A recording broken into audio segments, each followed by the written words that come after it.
मला प्रोग्राम खूप सुंदर वाटला. ॲक्च्युली मला महामुनी मॅडमने सांगितलेलं, पण मी सांगत होते की नको मला नाही करायचं, पण त्यांनी सांगितलं तू ये फक्त. आणि मला इतका चांगला वाटला की आज हे चौथा दिवस होता आपल्या एमसीडीचा. कसं वाटलं मॅडम हे आज? म्हणजे मी स्वतः आता काहीतरी करू शकते. कोण आले होते, ट्रेनर कोण होते आज? दिनेश गुप्ता सर. आणि त्यांना भेटून एवढं मस्त वाटलं ना की म्हणजे खरंच मी लाईफमध्ये मला वाटत नव्हतं, मला पण की आता मी काय करू, आता मी काही करू शकत नाही असं मी पण स्वतःला हे करून टाकलेलं. पण आज मला असं वाटतं की नाही मी करू शकते.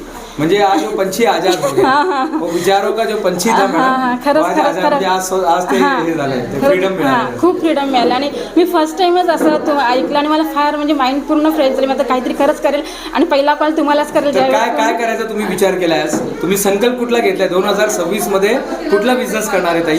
ऍक्च्युली मला क्लाउड किचनचं करायचं आहे. तर त्याच्यामुळे माझा मुलगा पण मला खूप सपोर्ट करतो, पण मी त्याला हा ना मी नाही करू शकत वगैरे, पण मी त्याला सांगेल की नाही मी करू शकते. अरे आणि फर्स्ट टाइम मी चायनीज भेळ बनवलेली, त्यावेळेस पण त्याने मला सांगितलं तू आणि मला आज करायचंच आहे. आणि मी सांगितलं की कशी करू, तुम्हाला माहिती नाही. आणि त्या दिवशी बनवलं आणि सगळ्यांना आवडलं आणि ते पण माझं झालं सक्सेस. तेव्हा बस आता काय झालं, सक्सेस झालं. आता कशा. चला, धन्यवाद मॅडम.